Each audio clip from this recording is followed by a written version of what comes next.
దాంట్లో కాపీ కొట్టి university topper అయిపోదామని. పిచ్చి పిచ్చి వేషాలు లేకు. వెళ్ళి నీ సీట్లో కూర్చో, లేదంటే సార్ కంప్లైంట్ చేస్తా. అరే నీ సీట్లో నువ్వే కూర్చో, నీ ఎగ్జామ్ నువ్వే రాసుకో, నీ గోల్డ్ మెడల్ నువ్వే తెచ్చుకో. సార్ ఆగు, నేనే వెళ్తా.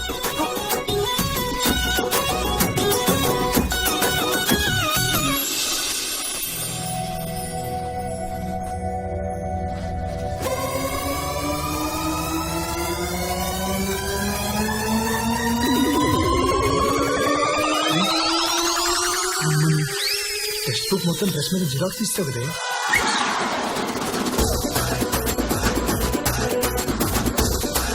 కష్టపడాలన్నావు.